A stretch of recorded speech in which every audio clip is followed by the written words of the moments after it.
Well, cock-a-doodle-doo, guys. Good morning, people world, whoever, wherever. Welcome back to Half-Fast 719. Nothing exciting going on, except for I did a little YouTube short video. This is a piece from my BLUETTI AC180. And I got in my car and smelled smoke. I was like, what the heck is that? So, can't even see anything in there. This thing almost lit my car on fire because we're using old trash technology. So, I took this circuit board off. The black is like liquid electrical tape, because this hole right there is the ground. So this thing was soldered into the hole, soldered in there. So that's the grounding, was in the hole, and then the positive was soldered in there. So I got some different connectors coming, some like real connectors, but I don't get how this is supposed to be. I think they say 10 amps maximum. And anyway, the whole thing melted in there, so this whole thing just spins. But I went to plug because the BLUETTI was low on power, and I went to plug it into the car, to the cigarette thing, and yeah, it basically would not charge at all. So you can see it's all melted. I think that says 10 amps. So 12 volt to 60 volt direct current, and 10 amps. So solar panels, I don't know the amperage on it, so it could be a problem, but this here, I know this for a fact is 10 amps. And this whole connector is all melted in there. It got so hot, and I don't ever use this plug. I rarely ever use this plug, other than if it's really cloudy and I can't charge the thing because I didn't have this generator. Oh, it's not even there. But I didn't have the generator. So anyway, hopefully they reach out to me and say something, because I put a little short out there, tagged them on it, because like I said, I got in my car and it smelled like smoke. So I took this thing apart. Probably should have called them or done something, but then they're just going to tell me, oh, well, you had 20 amps of power going in, which is what caused the melt. But my brother-in-law has EcoFlow, and his has these style connectors that plug into the side. So instead of this old trash technology, like growing up having stuff that used this for extended use, this is just something I found. I don't really know what this one's for. I just found it. Anyway, but yeah, so extended use, I forget what I had. Something had this and it caught on fire too. I think it was like a modem or something. It didn't catch on fire, but it melted this. And anyway, It's just trash. Those connectors are just junk. I mean, it's old technology. You get better connection, a more solid connection with this style connector. I can't remember what these are called, like a XT60 or something. But that's what I'm planning on putting in. I think they're coming today from the Amazon. So let's see if I can't put this on there. So the thing I'm getting, it screws to the outside, so I'll have to notch this. But I'm hoping it'll work, because you can see that thing's just completely melted. I haven't done anything other than taking it apart, but the piece I'm getting, it's got little T's on it. I'll do a little video of it when I get it, but I just wanted to show you guys what I'm dealing with. I did put the gas in the car, 15 gallons. It actually filled the car, like it was overflowing to where I had enough water or fuel to put in the generator. So I was messing with that yesterday. I got home yesterday morning, Tuesday morning. It is Wednesday morning right now. We did get this. Ow, man, what the heck was that? That was hurt. It's almost like, feels like I pulled my wrist out of socket. So this is Rhino wrench for Glad nuts. So it's for hydraulic rams. Got it on the Amazon. I know you guys probably hate when I say the Amazon, but ooh, get your lifetime warranty on us. That's cool. Because I've heard these break pretty easily. Because of some tools and replacement pieces. So 2 Allen wrenches, 2 replacement pieces. 2 more Allen wrenches and 2 more replacement pieces.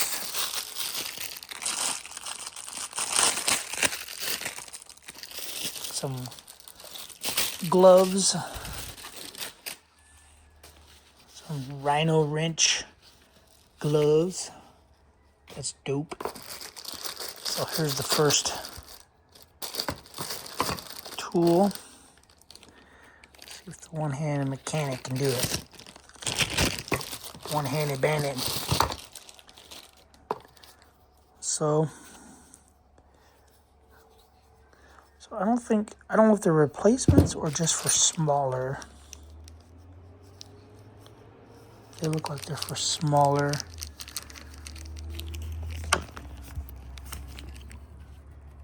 Oh, they're replacements.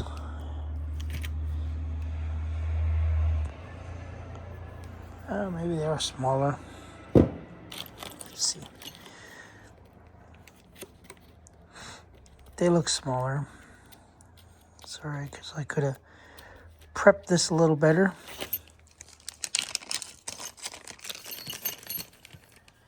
These bags.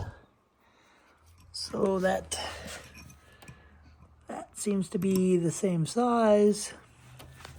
But when we flip it over, that one is smaller.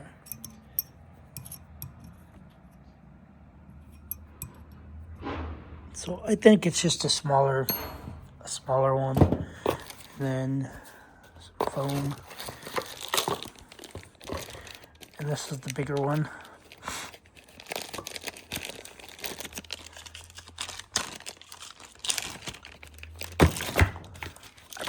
I won't keep it in the box because I got plastic in my mouth.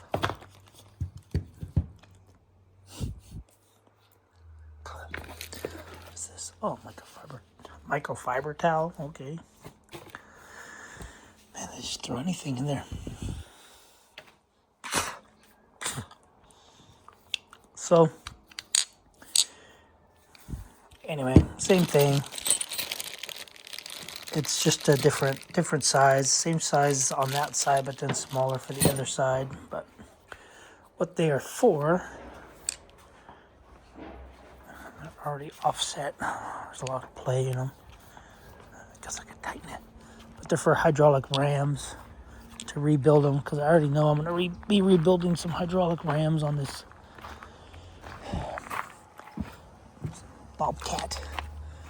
But it basically will go into those holes right there. Right.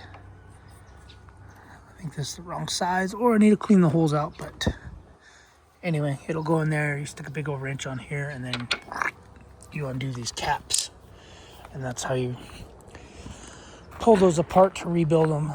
So I had just seen these they popped up on Amazon, and I was like, they had good reviews. So I said, why not? So we got that.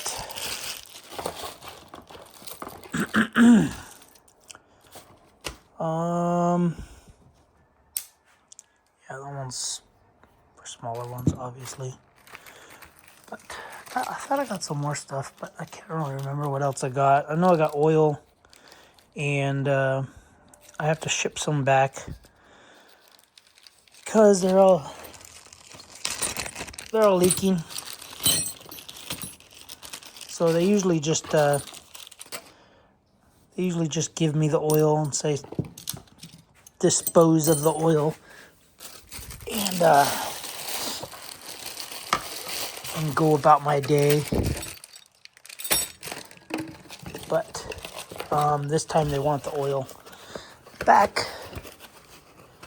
So you can see the box. I repackaged it, put a shipping labels on it, and the other box was way worse. So there was four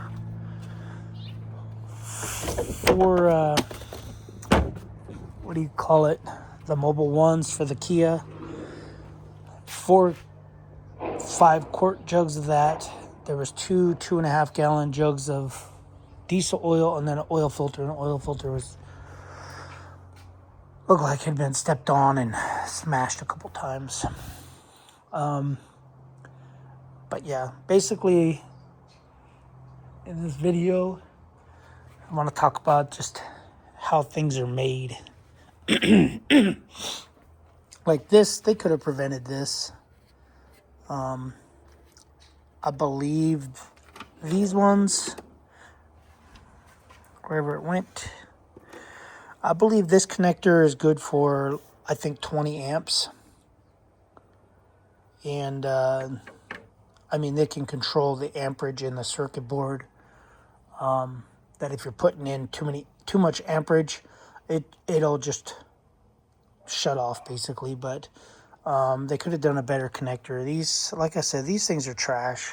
Like I've had a lot of stuff growing up as kids, and I've always had problems with these.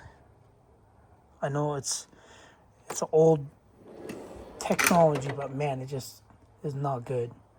So those and the other charging connectors, like these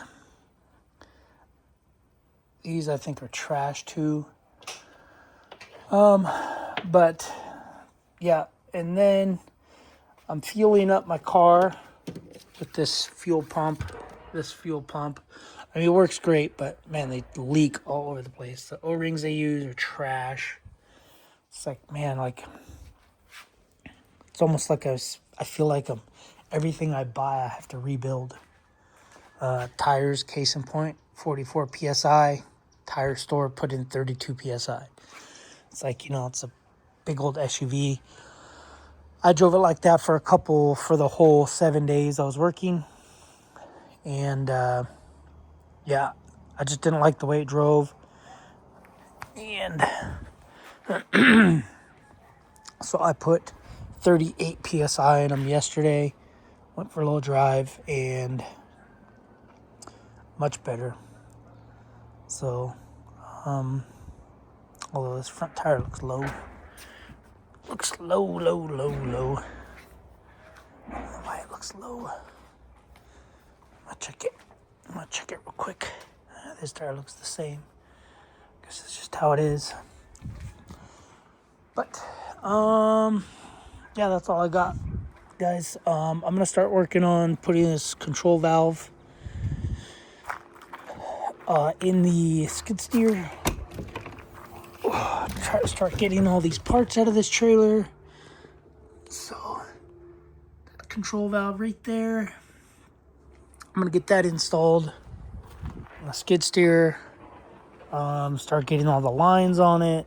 Just gonna work on it a little at a time today.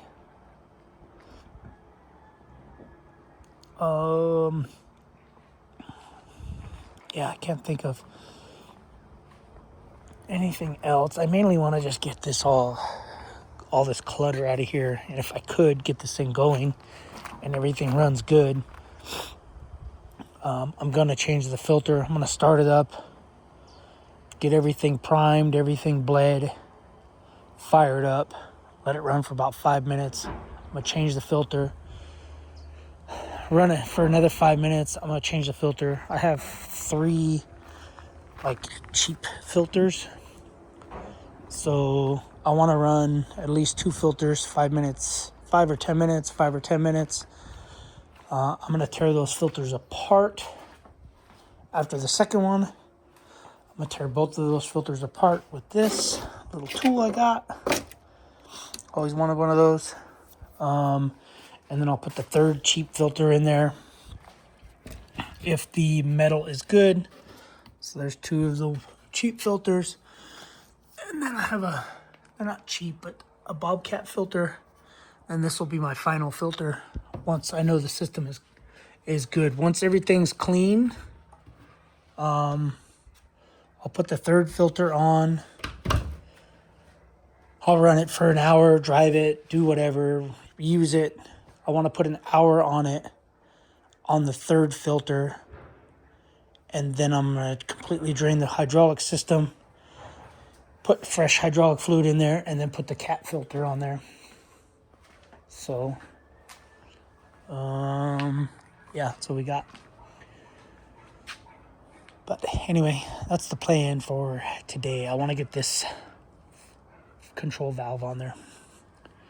But I'm not going to show anything. If you guys want to watch videos, there's a guy for skid steer stuff. I'm just showing you guys what I'm doing, but not actually the physical doing it because it's so hard. It'd be too hard for me to do. I mean, I got GoPros. I got a expensive camera that I bought when I started doing YouTube that I could set up, but it's so tight in here. There's a guy on YouTube. His channel is How I Did It. He does all kinds of skid steer stuff. I can't remember dude's name. Brady. I think his name is Brady or something. Super cool dude on YouTube. I don't know in person, but on YouTube, very knowledgeable guy. And yeah, he shows all kinds of videos on how to do everything on these things. That's who I've been watching to confirm everything that I'm doing. He tears down these motors.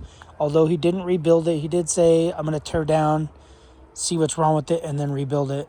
But I think what happened was he tore it down, and it was so beat up and so trashed inside that he just replaced the whole drive motor and sent the old one back as a core.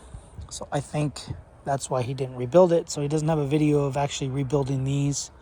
The T300, he did take one apart, disassembled it, but that's all I needed to see is how it got disassembled. And then he talked about like internal parts, what goes wrong, what's wrong with them, what they should look like.